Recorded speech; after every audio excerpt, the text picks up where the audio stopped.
Vamos bater um papo aqui sobre um tema que é muito quente aí. E, independente do segmento, todo mundo está falando sobre ecossistema de parceiros. Então, vou chamar duas pessoas aqui, dois baita profissionais.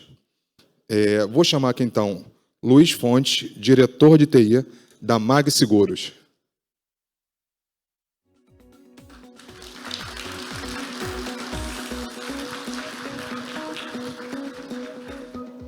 Fonte, obrigado aí. Fica à vontade, meu amigo. Junto com Fonte, gostaria de chamar aqui para bater esse papo com a gente Renato Teixeira, que é diretor executivo de produtos e plataformas na VR.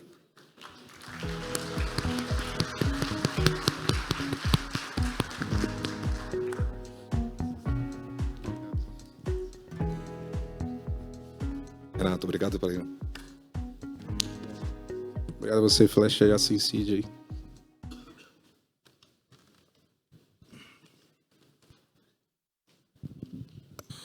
Vamos lá, turma, começar esse bate-papo aí. Eu brinco que falar de ecossistema de parceiros é uma coisa, uma jornada após, né? Aliás, antes que eu tome a bronca igual no antigo palco, no antigo painel, pessoal, QR Code aqui, à vontade, para fazer perguntas, só escanear e mandar aqui para a gente, tá? Então, voltando aqui a falar de ecossistema de parceiros, que é o tema nosso, que, independente da indústria, todo mundo está querendo fazer. Muita gente não sabe como começar. Então, eu brinco que se você não tiver um foundation ali, uma boa estrutura, você não tem esse alicerce para começar toda a sua jornada. Queria escutar um pouquinho, começar aqui com o Renato. Renato, como é que foi que você montou essa estrutura? A gente está com essa parceria aqui, gente, desde 2016. Então, 8 anos aí juntos já, né? Queria escutar como é que foi aquela base ali, quando a gente começou as conversas todas. Agora vamos fazer essa jornada. Primeiramente, Flecha, obrigado pelo convite, obrigado pelo convite aí da Syncid. É um prazer enorme estar contigo aqui, com Fontes, uma honra estar aqui dividindo o palco com vocês. Realmente a gente está nessa jornada, né? A gente fala de...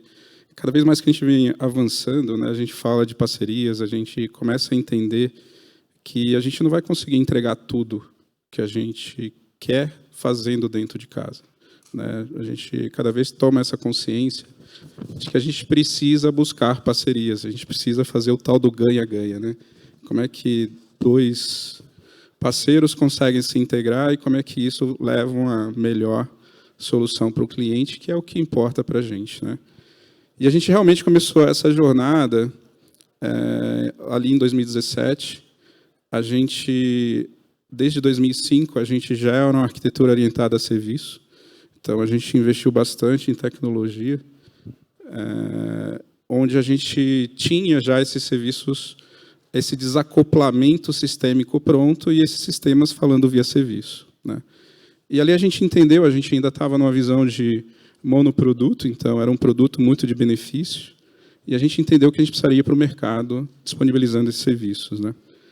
E aí, quando a gente fez a grata parceria com vocês, a gente conversando um pouco, a gente viu que a API, né, não é somente a questão do que a gente chama de tecnologia, né, não é somente a plataforma, ou seja, não é somente desenvolver API, não é somente a gente pensar no ciclo de vida de desenvolvimento, né? E a gente percebeu também que, naquela época era o CIO, agora a gente está com produto e tecnologia, deu um misto ali na companhia, e a gente nem tem mais um C-level, se é CIO, CPO, o importante é que a gente entrega a coisa para o cliente, né? E a gente viu que, se a gente não começasse a pensar na API, não só como plataforma, mas como processo e como produto, a gente não ia ter sucesso. E também a gente não ia ter sucesso se tudo ficasse com manutenção e construção em cima de tecnologia. A tecnologia ia virar um gargalo, né? Então, foi ali que a gente começou a investir na questão de API. Foi ali que a gente começou a entender, fazer uma CESP, entender como é que a gente está posicionado em relação à plataforma, como que a gente está ali com o nosso ciclo de desenvolvimento, como é que estão os processos, como é que está a parte de controle de acesso, como é que está a parte de monitoria, como é que está a parte de governança e segurança, né? E olhar para frente em relação a como a gente produtiza esse negócio, né? Então, a gente foi caminhando nessa jornada. E aí, como é que a gente está hoje, né? Hoje a gente tem já uma plataforma estabelecida. Hoje a gente tem as nossas APIs que são privadas, mas hoje quem quiser plugar no nosso ecossistema precisa de zero de tecnologia. A gente tem uma parceria também com vocês, com o portal de experiência do desenvolvedor. A gente tem um Dev Portal, que é um site onde parceiros que queiram plugar com a gente consegue, através desse site, ele entra, vê toda a documentação, tem um sandbox ali onde ele pode fazer todo o desenvolvimento, já tem uma central de atendimento pronta para atender ele, para tirar dúvida, para esclarecer, que é a própria Sensidia que ajuda a gente nisso. Uma vez homologado, uma vez pronto, a gente vai para a produção, e isso depende zero de TI. Lógico que se precisar fazer uma customização, precisar fazer alguma coisa, e a gente faz isso.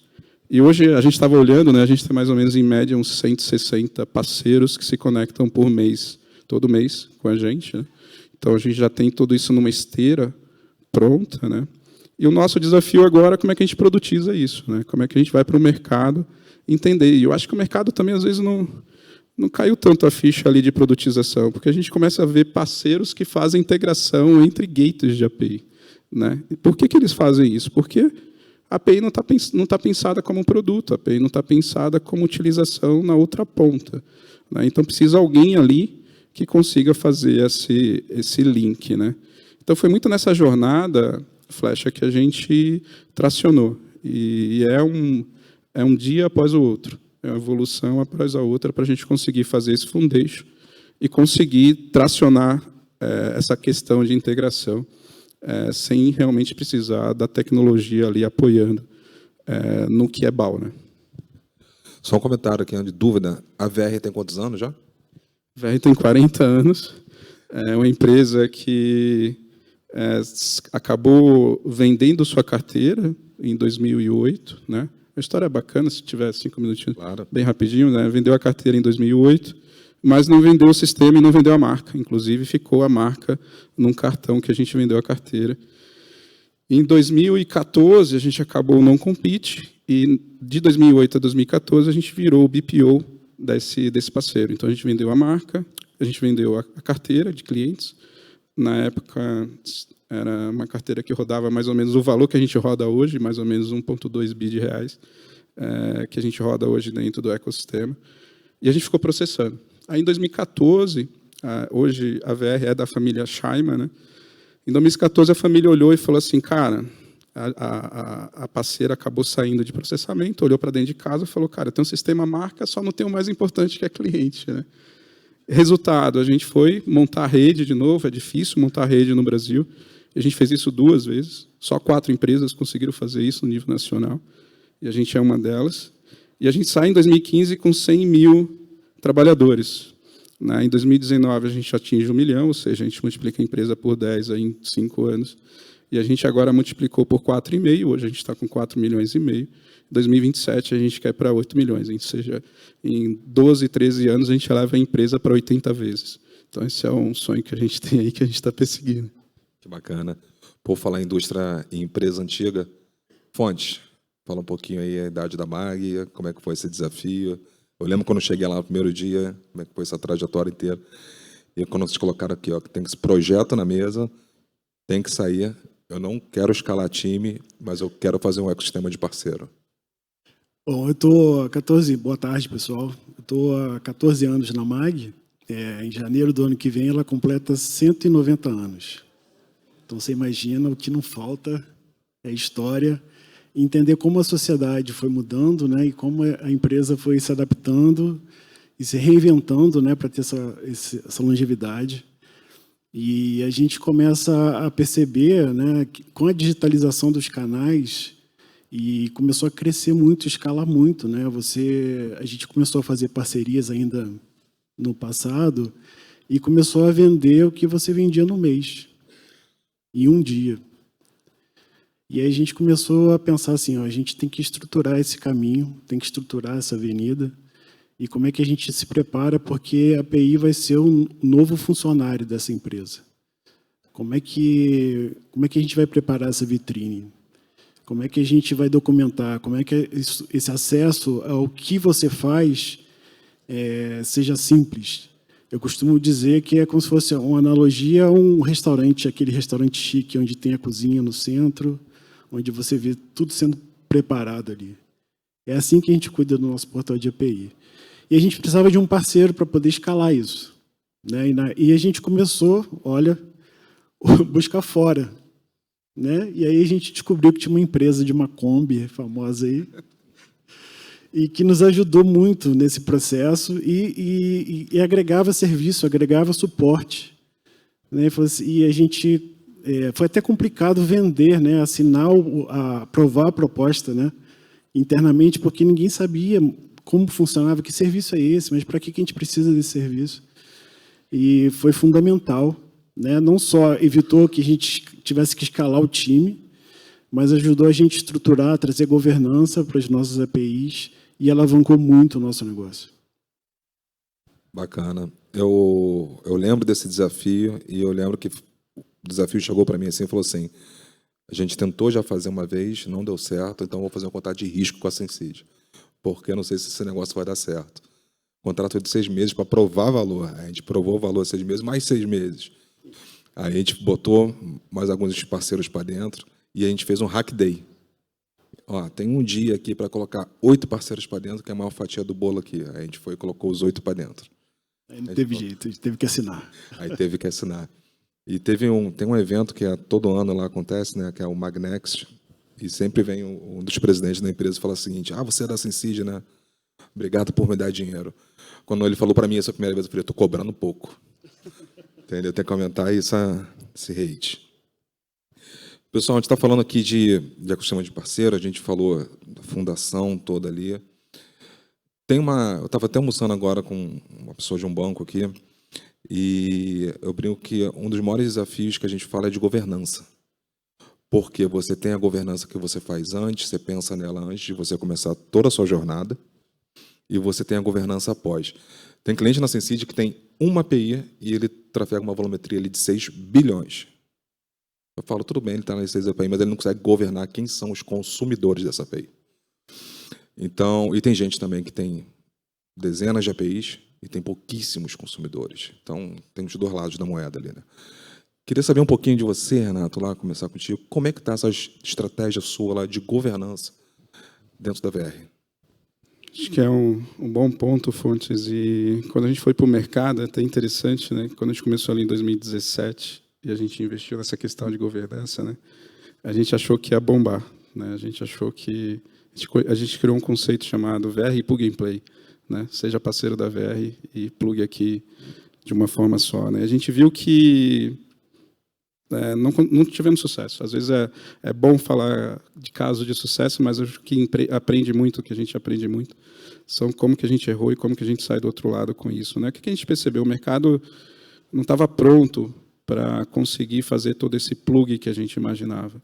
Não é simplesmente pegar uma API, expor ela de forma técnica, que você vai imaginar que o mercado inteiro vai conseguir plugar ali, né? Então, quando a gente se deparou com isso, né, a gente viu, muito bacana a nossa estratégia técnica, mas a gente não está conseguindo alavancar com isso, né? E aí foi quando a gente começou a olhar isso numa visão de como é que a gente vai para o mercado, entende melhor essas coisas, como é que a gente governa tudo isso. E aí, o que a gente fez? A gente percebeu que os parceiros não estavam prontos para se plugar com a gente, então a gente entrou com uma estratégia, a gente colocou isso na governança, da gente entrar com a estratégia de front-ends.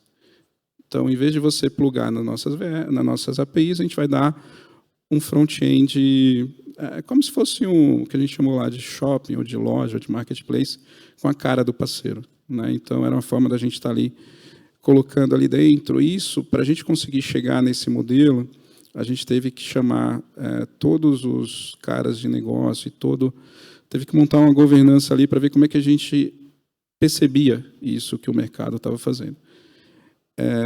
E uma vez que a gente fez isso, como é que a gente governa? Agora, a gente tinha um desafio não só de governar as APIs que estavam plugando nesses caras, né, nos sites ali, mas também governar como é que a gente distribuía esses sites ali dentro, né?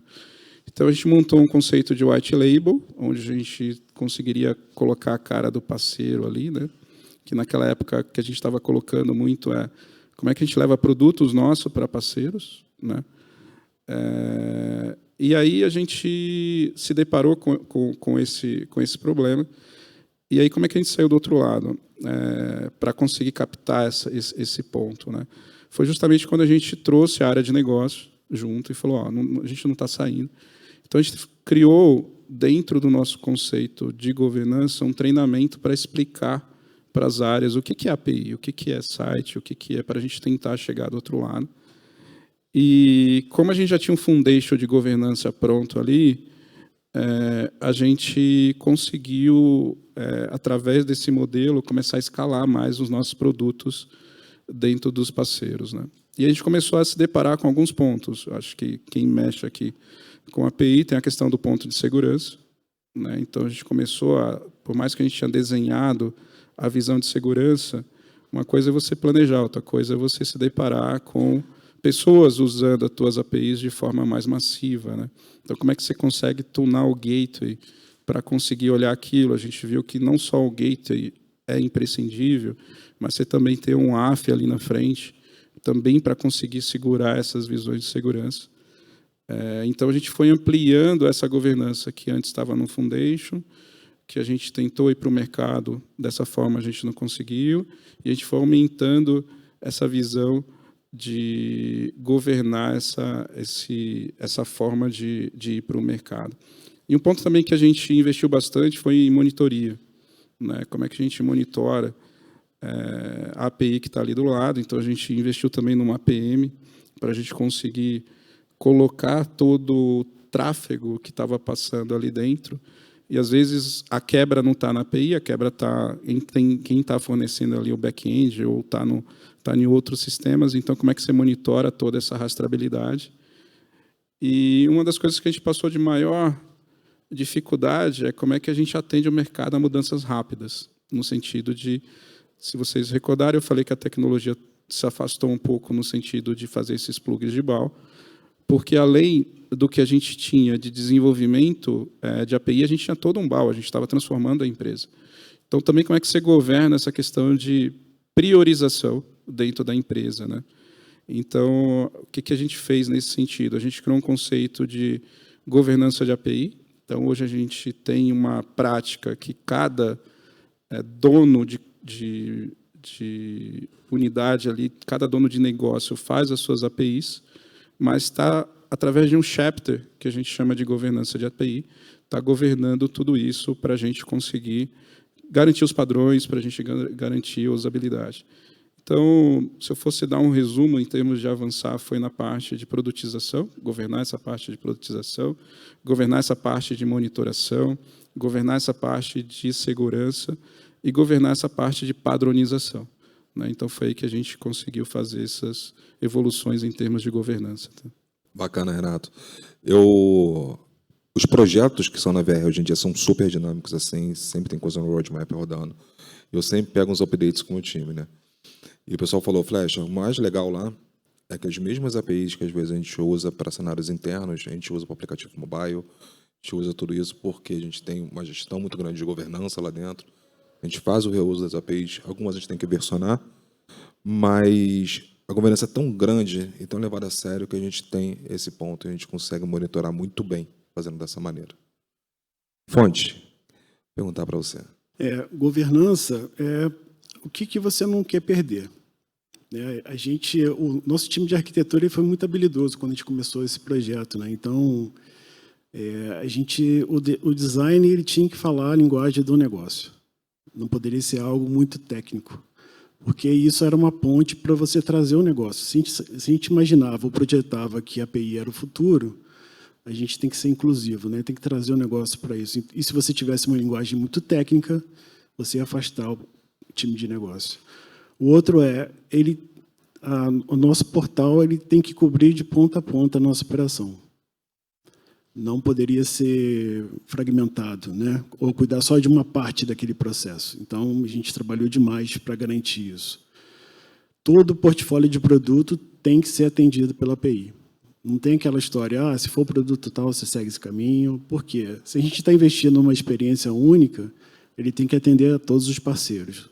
O cara que vai vender R$10.000, o cara que vai vender 10 milhões, a gente garante a mesma experiência da construção. Lembrando que, né, na indústria 4.0, que falam que um processo começa no CNPJ e termina em outro, a gente não controla todas as variáveis que o seu parceiro está vindo se integrar, né? Então, quanto mais você facilitar a vida dele, mais você ganha. E aí a gente foi conquistando isso. E a governança ela foi fazendo essa contenção para que a gente não perdesse esse valor do nosso portal. Então, e aí o negócio entendeu que, através do portal de API, a gente começou, sim, a trazer novos negócios. Então, foi muito mais fácil você consolidar isso. Bacana, Fonte. Seguindo essa linha, já que você tocou no tema aí de portal de API, quando a gente pensa numa estratégia no ecossistema de parceiro, muita gente fala assim, como é que a gente vai captar esse parceiro? Como é que a gente vai fazer esse onboard disso? O Renato deu um spoiler no início aí, falou um pouquinho, mas muita gente não sabe, né? Você fala de API, mas como é que eu vou expor e como é que eu vou atrair? Quanto você é sexy para esse cara vir aqui? E nós temos os principais portais de API estão praticamente de parceiros, estão aqui. Estou falando com vocês aí, porque muita gente às vezes chega até a gente e fala assim, tipo, eu quero ser um portal igual da VR, quero ser igual da MAG. Eu falo, legal, porque a gente está virando referência esses dois aí. Então, pensando nisso, quero saber como é que o quão importante é o portal do ecossistema de APIs para vocês hoje em dia, para trazer esse parceiro para dentro de casa. Acho que tem dois pontos aqui, Flecha. O portal ele é tanto importante para dentro quanto para fora. Tá? Acho que tem um ponto que o Fontes falou, um dos primeiros, lá em 2017, 2018, que a gente foi falar de API com o grupo. O pessoal de negócio não sabia nem o que era, cara, assim, não sabia nem o que a gente estava falando. E quando eu levava na mesa, lá no conselho, e falava, não, cara, a gente tem que produtizar a API. Se os caras não sabiam o que é API, imagina produtizar a API. Né? Então, quando a gente trouxe o portal ali dentro, ele ajudou a criar, pelo menos para o pessoal que não era tão técnico, a tangibilizar. Falou, pô, tem um negócio bacana aqui, eu posso chegar, pessoal de vendas, né, eu posso chegar e fechar uma parceria, né, a gente tem, por exemplo, bastante contadores, né, onde eu posso integrar o software de contabilidade dentro com o software de benefício. Né, e aí eles começaram a tangibilizar através do portal de API, né, de levar o portal de API embaixo do braço, falar, cara, ó, você quer, além de você adquirir os nossos benefícios, né, você também pode ser um parceiro nosso. Né, você pode ser um parceiro onde você pode plugar aqui com a gente e a gente consegue te mostrar isso na prática. Ou seja, abrir o portal, abrir ali, chamava o cara mais técnico ali da empresa, tudo mais. Então, acho que para dentro o portal ajudou muito. Né? Para fora, ajudou pela questão de facilidade. Né? Então, hoje, por exemplo, algum estabelecimento comercial que quer plugar na gente, quer aceitar o nosso produto, ele consegue fazer isso rapidamente. É só o tempo dele desenvolver, apertar um botão e já está credenciado e já sai usando o nosso cartão ali dentro. Né? E uma das coisas que a gente também deu uma olhada, que foi a gente está indo para uma vida, todo mundo está indo, né? Acho que aqui está na execução, não na ideia, né? De como é que a gente vai para um conceito de ecossistema. Né? E a gente começou a classificar dois grandes blocos, o que a gente chama de unidades internas, ou seja, quem que eu vou investir, né, quem que eu vou construir, trazer isso para dentro do ecossistema. A gente resolveu fazer isso em 3 grandes frentes. Então, a gente queria ampliar o que a gente chama de gestão de capital humano, que é a capacidade da empresa gerir o seu capital humano. Então, a gente foi lá e investiu numa empresa de ponto eletrônico. E era engraçado quando a gente levou isso no conselho, porque alguns que não estavam acostumados e não conseguiam enxergar um pouquinho para frente, vai falar, cara, para que eu vou investir numa empresa de ponto eletrônico, sendo uma empresa de benefício, cara, de pagamento, tem nada a ver, vocês estão malucos, vai perder foco. E resultado, essa empresa hoje, cara, ela multiplicou por 3 nos últimos 3 anos, né, e hoje já tem mais ou menos ali uns 30% de clientes já são dessa empresa. Né?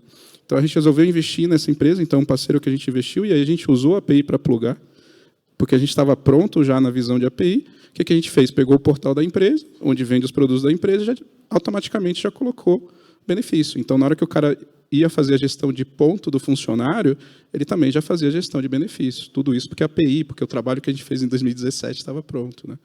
Então, a gente fez um investimento em empresa de gestão de capital humano, a gente fez um investimento em mobilidade, para a gente posicionar benefício diferente um pouco em mobilidade. E a gente fez um investimento numa empresa de shopping, de marketplace, e agora acabamos de investir numa empresa de expense, né, que é despesa corporativa. Então, como é que a gente monta todo esse ecossistema? Foi graças às APIs para a gente integrar. Mas a gente já tem teses que a gente não vai fazer investimento de trazer a empresa para dentro do ecossistema. A gente vai investir com parcerias, né? Então, muito do que a gente fala de serviço de valor agregado, então, uma parceria com a Gympass que a gente tem, então, a ideia não é fazer uma empresa aqui para fazer gestão de academia. Não é nosso core business. Mas hoje a gente já tem uma integração com a Gympass para usar dentro de academia. Então, acho que classificar esses parceiros dessa forma foi importante para a gente, porque deu um norte, deu uma divisão. E hoje a gente discute, cara, vamos montar um negócio, vamos comprar ou vamos fazer dentro de casa ou vamos fazer parceria, né? Acabamos de lançar o FGTS e antecipação de consignado, que a gente resolveu fazer em casa. A gente foi para o mercado, ver se tinha alguma coisa ali para a gente investir, a gente viu que não. Então, a gente fez em casa.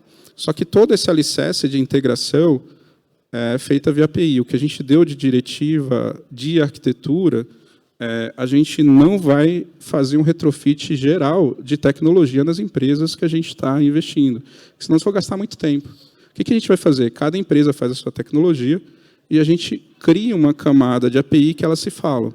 Mais ou menos como o Open Bank está fazendo. Cada banco tem a sua tecnologia e a gente cria um ecossistema de integração via API. Então, foi assim que a gente posicionou os parceiros. Aquele que a gente investe, aquele negócio que a gente investe, aquele negócio que a gente constrói e aquele negócio que a gente fecha a parceria. E aí a API está justamente para fazer toda essa integração. Boa. Fonte. A gente começou eu acho que a gente passou por eras, né? Então, assim, antes você focava no seu negócio. E aí depois a gente começou a entender, né? O mercado começou a entender que você precisava resolver a dor do cliente. E aí, para você resolver a dor do cliente, sozinho você não conseguia. Então, você começava a fazer alianças. E para fazer alianças, você tinha que se integrar, né? Para compor jornada, compor experiência. E aí agora a gente foi para uma outra era, né? Como você realiza o sonho do seu cliente, o que vai exigir mais integração, né? Como o Renato falou, como é que você enriquece o seu ecossistema e consegue trazer soluções para que cada vez mais o seu portal fique mais atrativo, porque ele não vai se conectar só com você, ele já vai ter acesso a uma série de outros serviços que naturalmente já vai agregar valor à operação dele. Então, isso acelerou muito, né, essa atração, como é que você cria essa zona de atração dos parceiros. Muita informação do negócio. E a gente começou a trazer o comercial, porque a gente notou que na reunião de prospecção, o que era no final da reunião trocava cartão de visitas, além do cartão de visitas, falou assim, tá, e o seu portal de API? Então, a gente passou a trocar o link do portal de API já na primeira reunião com o comercial. Então, e aí a gente trouxe o comercial, a gente pensou assim, como é que a gente pode tangibilizar isso? Aí a gente criou um deck de cartas, onde representava todas as APIs que a gente tinha. E aí ele começou a pegar aquilo, tangibilizar. Então, ele tinha orgulho lá, ele abria e mostrava, olha só o que eu tenho aqui para você se integrar. Então, ele começou a replicar esse valor que teve, né? Então, isso foi crescendo, foi ganhando fama, e aí a gente alavancou os acessos e o uso, né? Eu lembro bastante disso. Hoje em dia, uma curiosidade. A Sensid, hoje em dia, ela está com 210 clientes, mais ou menos, e todos eles têm uma coisa em comum. Eles trabalham com 4 jornadas, basicamente. Ou uma jornada, ou 2, ou 3, ou são as 4. Ou a pessoa começa a trabalhar com a API para fazer integração interna, ou ela começa para fazer, ou ela vai fazer para integração com o parceiro, ou ela vai fazer para inovação, ou ela vai fazer para Open Innovation. Quando a gente fala de Open Innovation, vamos cravar aí um Open Finance, tá, como um todo. O que tem em comum aqui que vocês fazem os 4? Eu ia falar aqui, quando é que a gente vai parar, né? Mas vamos pegar o tema, até porque o Renato falou um pouquinho de Open aqui. Eu sei que vocês dois também estão no Open. Como é que está essa estratégia para vocês hoje em dia? o Fontes ele faz tanto o Open Banking quanto o Open Insurance. Você faz Open Banking. Como é que está hoje em dia isso? Você poderia falar a sua visão sobre esse assunto, principalmente?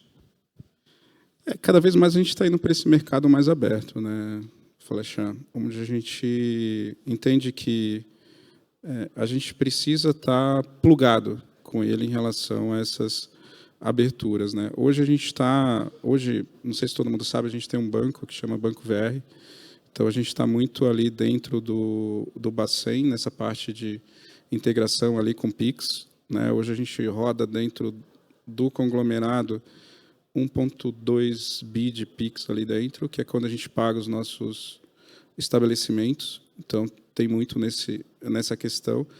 A gente está começando a falar com essa questão de Open Insurance e Open, do que o Banco Central está colocando, né?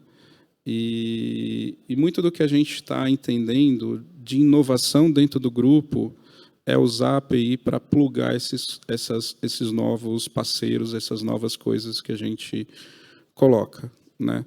Tanto que quando a gente faz um investimento dentro de uma empresa, a gente olha muito qual é a capacidade de ela é plugável. Além de olhar a arquitetura, de como que está, o quanto ela é plugável com o nosso ecossistema. E se ele não é plugável, no nível 0, a gente já faz o investimento para estruturar essa empresa para ser plugável com a gente. E, geralmente, os founders dessas empresas têm aquele receio de falar, cara, vem aqui uma empresa que está investindo na gente, vai mudar toda a nossa tecnologia. Então, a primeira coisa que eu sento com o founder, que está ali mais na parte CIO, CTO, eu falo, cara, fica tranquilo, a gente não vai fazer um retrofit geral aqui na tua empresa. O que a gente precisa é governar como ela fala com o ecossistema. Como é que a gente traz esse novo negócio para dentro do ecossistema, sem perder tempo querendo padronizar tudo, né? Então, a gente vai para a experiência em vez da padronização em termos de tecnologia. Então, a gente vai nessa linha para que a gente consiga, primeiro, deixar o cara que é o founder, às vezes ele é muito apaixonado pelo negócio dele, né? Às vezes a gente tem desde empresas rodando em Ruby Rails, Microsoft, Java, cada um tem sua stack, a gente acabou de investir em um, agora tem PHP. Então, assim, a gente não vai ali para fazer essas mudanças mais estruturais, técnicas, a gente vai ali para trazer um negócio para dentro do ecossistema, para trazer essa inovação para dentro do ecossistema, e a API justamente usa para fazer esse link, né? Perfeito. Fonte, você está no Open Bank, você está no Open Insurance. Como é que está sendo administrar os dois aí? Como você falou, então, a gente está de olho nesses dois blocos, né? Geralmente as pessoas me perguntam assim, Fonte, de fato, você já conseguiu identificar oportunidades no mercado em relação a esses dois mundos? Eu acho que a gente tem que trocar um pouco a lente, né? A gente tem que estar usando a lente antiga ainda para tentar ver se acha algum tipo de oportunidade. A gente está saindo de um ambiente de competição para um ambiente de coopetição. Se você trocar essa lente, você vai começar a enxergar de uma outra forma. E aí sim as oportunidades vão começar a aparecer. Então, e a gente vê esses dois mundos regulatórios, tanto do Open Bank como do Open Insurance, e a gente vê que tem sinergias e que a gente vai conseguir levar ferramentas que vão ajudar muito, principalmente a nossa sociedade, em relação à educação financeira. E daí vão surgir várias oportunidades. Então, eu diria assim, que tecnicamente a gente vai vencer, como a gente venceu uma série de outros desafios, a gente vai evoluir, vai ultrapassar todos eles, e vão surgir uma enxurrada de oportunidades, mas quem vai capturar isso são pessoas que trocaram essa lente e conseguiram enxergar de uma outra forma. É uma outra forma de conquistar clientes, é uma outra forma de trazer valor para o seu ecossistema. Perfeito. Você está falando com duas indústrias aqui, com duas empresas, uma com mais de 40 anos, outra centenária ali também. E uma dúvida que eu sempre tenho, assim, né, quando a gente começa a fazer qualquer parceria junto, foi como é que são a questão dos dados, né? Porque são empresas antigas que têm dados pulverizados, diversas fontes de dados ali. E quando a gente senta para conversar assim, a gente fala assim, qual a estratégia que vocês estão usando para data-driven? Por quê? Você está falando de API, mas a API ela tem que buscar em algum lugar essa informação. E onde que eu vou buscar essa informação? A gente vai construir microserviços ali que vão buscar em algum lugar, mas como é que a gente vai fazer o composable ali para a gente sair na outra ponta? Então, queria saber um pouquinho, Renato, começar com você, como é que é a estratégia data-driven que você tem lá dentro da VR? Boa. Todo mundo fala que dado é petróleo, né? Então, a gente encara isso realmente de frente. O que a gente fez, Flecha? Baseado nisso, a gente sempre gosta, a gente é uma empresa que gosta de planejar antes de executar. Tá? Então, a gente contratou uma das Big Fours para fazer o que a gente chama de... Na verdade, era o Data Driven Company, depois virou o Data Driven Ecosystem. Então, como é que a gente realmente gere essa empresa através de dados e como é que a gente usa dados para fazer negócio, né? Hoje, para vocês terem uma ideia, a gente consegue, aqui em São Paulo, falar o melhor lugar de abrir um McDonald's. Por quê? Porque eu sei quem gosta de McDonald's, eu sei onde mora quem gosta de McDonald's, eu sei onde tem McDonald's, eu sei onde não tem McDonald's. Então, o poder de dado que a gente tem é muito forte ali dentro, né? Então, o que a gente fez? A gente estruturou uma visão onde a gente partiu para uma construção de centralização da engenharia de dados. Então, hoje, toda a engenharia de dados está centralizada comigo, então eu cuido toda dessa parte, olhando não só a parte de tecnologia, mas a parte de produtos. A gente descentralizou 100% a análise de dados, então a análise de dados está 100% descentralizada, qualquer um pode analisar dados. E a gente federou a ciência de dados, ou seja, eu tenho um cientista de dados nas unidades de negócio e tenho um cientista de dados através de um chapter, né? Então, foi montando essas estruturas que a gente, nessa visão de governança, que a gente partiu para encarar essa visão de data ali, né? Então, na parte técnica, a gente criou um lago de dados, né? Um data lake, onde tudo que são parceiros ou que a gente investe ou que a gente constrói cai dentro desse lake. Isso vira um dado que a gente chama ali que é o bronze, né? Um dado não lapidado. A gente transforma isso num dado que a gente chama de dado prata, que é onde o cientista de dados trabalha, a gente disponibiliza isso para o cientista de dados e gera isso através de um chapter. E depois a gente vai para uma camada gold, onde a gente consegue que cada unidade ou que cada área da empresa consiga montar isso. O que a gente percebeu? Que áreas avançaram, as áreas não avançaram. Então, a gente leva hoje no Conselho a maturidade de dados dentro do ecossistema, até para tracionar essas áreas que estão ali dentro. E a gente está justamente bebendo disso agora. Então, a gente está pivotando, nesse momento, a empresa para tracionar com OKR, e a gente pega todas as métricas de OKR. Então, a gente tem, por exemplo, vamos aumentar o nosso LTV. Então, como é que eu traciono mais cross-app dentro do ecossistema? Então, a gente está conseguindo chegar numa empresa e falar qual que é o potencial de compra de produtos nossos. Então, sei lá, a Sensidia compra benefício, eu consigo ali chegar na Sensidia e falar, cara, ela tem potencial para comprar mais que isso. E a gente coloca isso no mercado, na linha de frente de vendas para vender e conseguir tracionar. Então, também foi de um foundation que a gente fez há 3 anos atrás, trabalho de fundação, que a gente montou toda essa questão de ecossistema de dados, e a partir daí a gente começou a usar esse dado, a gente está bebendo dessa água agora, a gente está usando esses dados para tracionar a empresa. E cada vez mais a gente vai chegar a levar esse dado agora para o empregador e trabalhador brasileiro. Do tipo de coisa que a gente pode fazer. Hoje a gente tem uma empresa de bater ponto, né? Então, ali o cara bate ponto. Então, eu sei que em dia de chuva, eu consigo falar quantas pessoas faltam no dia de chuva. Então, eu consigo chegar para a empresa e falar, amanhã vai chover e teu absenteísmo vai ser tanto. E aí você vai conseguir fazer um planejamento em cima disso, de como que está. A gente fez um trabalho para um grande hospital de São Paulo, não vou falar o nome aqui para não, e a gente falou assim, você sabe onde é que teus funcionários almoçam? Né? Acho que era 80% almoçava no McDonald's, nada contra o McDonald's aqui, mas é um hospital, uma empresa que busca ali por saúde. Então, assim, a gente consegue dar insights para o empregador muito do que a gente tem de dados ali dentro. Então, a gente tem muita informação e a ideia é como é que a gente empacota essa informação para ajudar o empregador e trabalhador brasileiro. Boa. Fonte, como é que está lá na MAG? A gente, como estruturação, um movimento muito parecido com o do Renato. Então, centralização de hub spoke, poder analítico nas áreas, muito treinamento, né, para aumentar essa capacidade analítica. A gente dobra o tamanho, né, ou a geração de dados a cada 1 ano e pouquinho. Então, é muito dado, então não adianta você só gerar dado, né? Principalmente na indústria financeira, o dado é o principal insumo, o principal produto, informação, né? Então, a gente também tem que investir em capacidade analítica para consumir esse tipo de, né, essas informações que a gente gera. Então, a gente está estruturando, está investindo em capacitação das áreas, e o pessoal está começando a conectar, entender, então já começam a consumir dados de logs de APIs, e eles já conseguem correlacionar se o uso versus a meta que ele precisa bater no final do mês. Então, ele começa a cruzar comportamento do uso da ferramenta com o que ele precisa produzir. E quando ele faz esse primeiro insight, aí pavimentou a avenida e vai querer cada vez mais, e é isso que a gente quer, né? Não é só gastar com custo em nuvem, a gente também quer transformar isso em informação relevante para o negócio, né? Bacana. Última pergunta aqui, que eu sou fissurado pelo assunto, coincidentemente é um assunto que a gente falou muito no Keynote hoje, para a gente poder entrar nas perguntas aqui da plateia. Como é que está a iniciativa de IA hoje em dia na MAG e como é que está na VR? Começar contigo, Renato.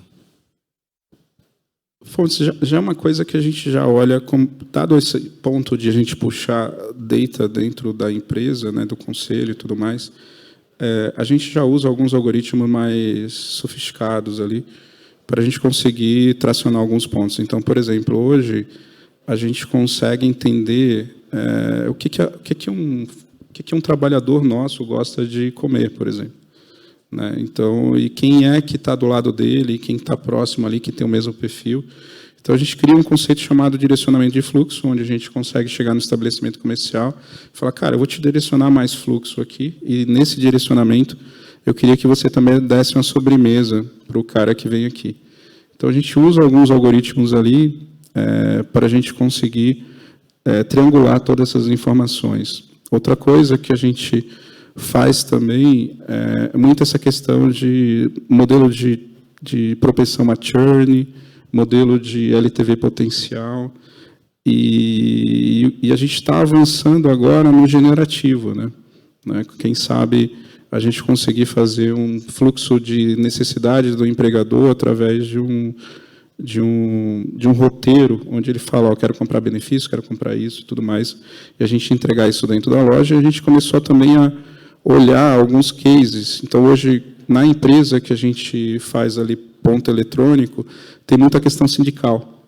Então, a gente consegue conectar todas as normas sindicais dentro de uma IA, e ali a gente já consegue prever quais são os ajustes em relação a ponto eletrônico que a gente precisa cumprir em relação àquele cliente, né? E uma coisa também que a gente fez que foi muito mais ali para aprender e até para entender um pouco mais. Hoje a gente tem um programa com o trabalhador que, se você sobe um cupom fiscal, a gente dá um cashback. E quando você faz isso, eu consigo entender tudo que você comprou no supermercado, né? E ali a gente consegue fazer, por exemplo, a sugestão de marmita, né? 80% dos nossos clientes são classe C, né? São pessoas que estão ali batalhando o dia a dia. Então, a gente consegue fazer sugestões de marmita, a gente consegue fazer algumas coisas ali para ajudar ele no dia a dia.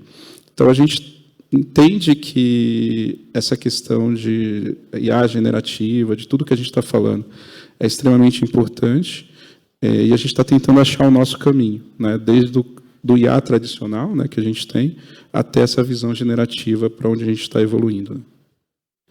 Bacana, Renato. A gente vem já há alguns anos fazendo algumas iniciativas, mas do ano passado para cá, a gente envelopou todas as iniciativas ligadas à IA para tentar trazer uma conversa mais sóbria sobre esse tema, né? Que todo mundo repete, todo mundo fala, mas se você provocar, não sabe como funciona. E a gente entendeu que, para construir isso em escala, você precisa garantir que todos os funcionários entendam isso, né? Então, a gente criou um programa chamado Magia, que de magia não tem nada, que é MAG Inteligência Artificial. E, debaixo desse programa, a gente colocou todos os tipos, ou todas as frentes, disciplinas que você pode usar a IA para alavancar o teu negócio, aumentar a produtividade. E é uma forma de você capacitar todos os funcionários, porque todos têm a capacidade de gerar soluções através da IA. E esse programa ajudou muito, porque a gente parou de ficar falando do hype ou de IA, repetindo, né? Sem ter consistência, sem entender que você precisa de infraestrutura, que você precisa de classificar seus dados, você tem que cuidar da sua informação para que você consiga tirar o máximo da IA, tanto para serviços para os parceiros, clientes, fornecedores. E foi um programa bem bacana, está sendo bem bacana, e a gente está conseguindo que a empresa entenda de fato e foque, né, nesses resultados através da IA. Bacana. Pessoal, indo para as perguntas aqui, o negócio está bombando, hein? Vamos lá, pegar uma que se repetiu bastante aqui, que é o seguinte: através de qual indicador vocês medem o sucesso do ecossistema de parceiros? Vou começar contigo, Renato. Boa pergunta, viu, Flecha? A gente é muito drivado em 2 grandes indicadores, né? Receita e EBITDA. Né? Então, como os parceiros estão verticalizados dentro de... ou trazendo solução para dentro do nosso ecossistema, ou gerando, usando o nosso produto dentro como um canal, né? Então, a gente traciona essa forma de atuar muito nesses 2 indicadores, né? O quanto que aquilo está trazendo mais receita para a gente e o quanto que aquilo está deixando de dinheiro na mesa para a gente também. A gente fez um movimento ali dentro do mundo de benefícios que a gente abriu a nossa emissão. Né? Poucas empresas do mundo que tem hoje, ali do Brasil, que faz essa questão de benefícios, conseguiu fazer isso. E hoje a gente tem parceiros que emitem. Então, por exemplo, você pega a Caixa Cartão Pré-Pago, é um parceiro nosso que emite um cartão Caixa, benefício processado pela gente. Então, como é que a gente olha todo esse fluxo de receita e quanto está ficando ali dentro, que é essa visão de custo. Então, a gente tem muito essa na veia, né? A gente é uma empresa de investidores, né? Então, a gente tem muito isso na veia, como é que cada parceria que a gente está fazendo está trazendo dinheiro. E, às vezes, isso é bom, às vezes é ruim, porque a gente entra em algumas discussões que chega um parceiro que não está tracionando, né? Talvez não por uma questão de maturidade, alguma coisa. E a gente já pivota, a gente não tem muita, vamos dizer assim, muita paciência para ter negócio que não dê receita e que não gere EBITDA. Né? Então, a gente é uma empresa bem focada. Acho que toda empresa é assim, mas tem algumas empresas que são mais suscetíveis a isso, né? Não pensa muito de trazer isso um pouco mais ali na frente. Então, a gente é uma empresa muito vocacionada nesses 2 grandes pontos e a gente linka todos esses fluxos desses parceiros ali dentro. Né? Fonte. No aspecto de tecnologia, é o tempo de integração. Né? Porque se você facilita essa ponte, você reduz o teu investimento para integrar. E aí isso permite você ter mais hipóteses. Né? Não ser uma trava, não ser um ofensor para o negócio, porque para integrar vou levar meses, vou gastar um dinheirão para ver se a gente vai vender. Então, você facilitar e plugar os parceiros rapidamente, o que a gente fala, sai da curva do rio, né? Isso não é mais uma questão de TI. Então, isso facilitou muito, porque a gente consegue comprovar a entrada de novos parceiros já operando integrado. Então, isso é um indicador que a gente mede quantos parceiros a gente está conseguindo colocar para dentro. Já para o negócio é arrecadação, venda, quantos outros novos negócios desdobraram da primeira negociação. Então, essa expansão do portfólio de produtos e dos parceiros alavancou muito através desse novo canal. Legal. Tem uma pergunta para cada um aqui separada. Vou continuar com fontes aí. Fontes perguntaram aqui que é o seguinte: qual a melhor estratégia no portal de APIs? Você lançar API por API ou você lançar API por produto no ramo de seguros? Eu acredito que é API por domínio da operação. Por quê? Tem duas forças que vão gerar a necessidade de integração. É você ampliar a distribuição e aí personalização.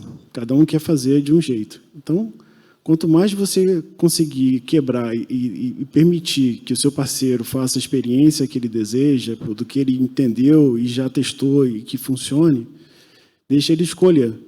Porque se você começar a fazer por produto e depois não conseguir garantir essa mesma experiência, você vai ter um trabalho depois dobrado. Então, eu iria por domínio de processos. Bacana. Renato, o pessoal quer saber como é que é a integração dos seus times ali, infraestrutura, time de desenvolvimento, tudo isso para chegar no modelo final de toda essa governança e disposição no portal de APIs.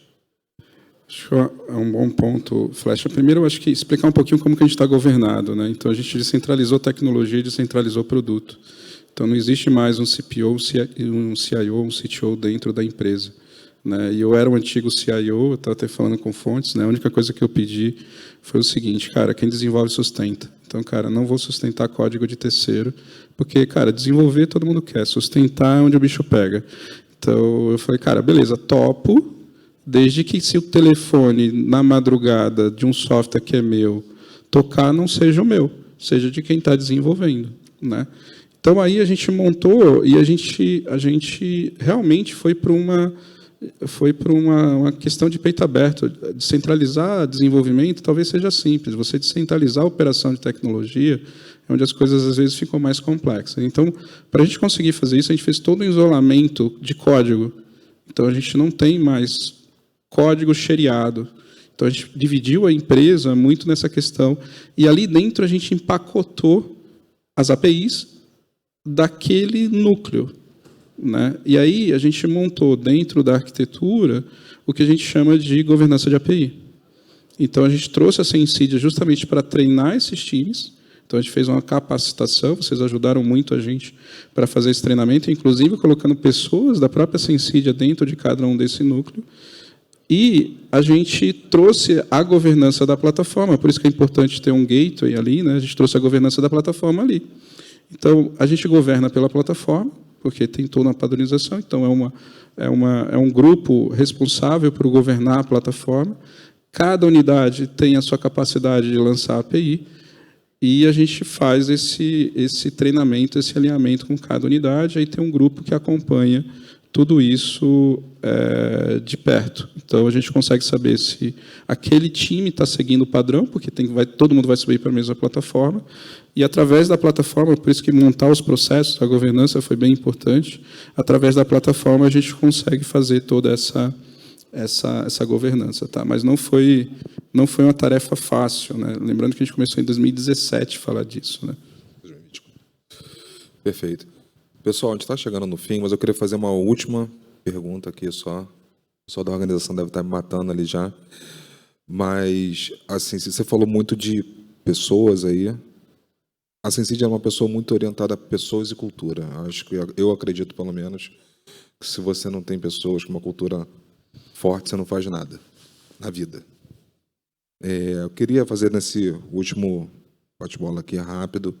Como é que está em relação à cultura, pessoas na VR, na MAG, em relação à tecnologia, para a gente poder finalizar? Pode começar com você, Renato. A gente tem esse DNA de pessoas muito forte, tá, Flash? Eu não estou falando aqui de demagogia. Para vocês terem uma ideia, no Covid, a gente tinha uma reunião executiva com todo o conselho, diariamente, para a gente entender como estava cada colaborador nosso em relação à Covid e como estava cada familiar de cada colaborador nosso, né? Então, esse DNA de pessoas é muito forte. E o que a gente está percebendo?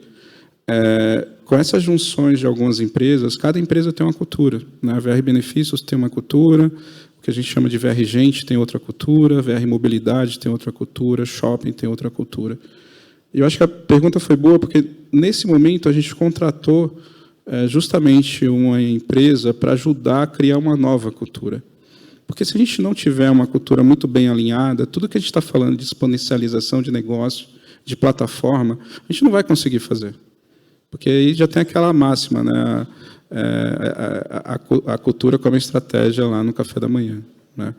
Então, se a gente não alinhar a empresa para essa cultura, se a gente não direcionar a empresa para isso, se a gente não destruir os nossos silos, se a gente não conseguir criar essa unidade e que todo mundo entenda o que a gente está querendo fazer como empresa, a gente não vai conseguir ter sucesso. Então, hoje, todo o corpo diretivo e executivo, e eu sou um dos caras que está bastante preocupado, porque eu acabei assumindo várias dessas empresas que estavam regionalizadas aí, e eu falo que hoje o meu maior desafio como executivo é um desafio cultural. É um desafio de trazer essas pessoas para entender o que a gente está fazendo e não deixar que uma cultura prevaleça a outra, e sim que nasça uma nova cultura dentro dessa empresa. Então, é aí que a gente está gastando bastante energia, e desde o conselho até o estagiário e tudo, a gente está puxando a empresa para criar essa nova cultura e criar essa nova plataforma para o mercado de empregador e trabalhador brasileiro. Perfeito. Fonte, como é que está lá na marca? 190 anos, né? Você tem que ser bom e mudar a cultura, né? Porque senão você não... Mas eu acho que, assim, num mundo que tem muita tecnologia, a gente tem que viabilizar que todo mundo participe dessa festa, né? O marketing te coloca no jogo, tecnologia te mantém no jogo. E é importante que todo mundo participe de tecnologia, é importante que todo mundo se sinta integrado, que não seja só a área de tecnologia, ou só os arquitetos, todo mundo constrói tecnologia. E se você faz essa inclusão, essa integração, isso é muito forte, porque nada melhor do que você participar e ver ali o seu trabalho e ver como você está agregando valor. Eu acho que não tem cultura mais forte do que isso, né? Muito bacana. Pessoal, que papo bacana. Isso aqui é sensacional. Turma, espero que vocês tenham gostado. Queria agradecer aqui Renato, Fonte, mais uma vez, juntos aqui na Pix. Pessoal, salve de palmas para esses dois aqui, esses caras de fera.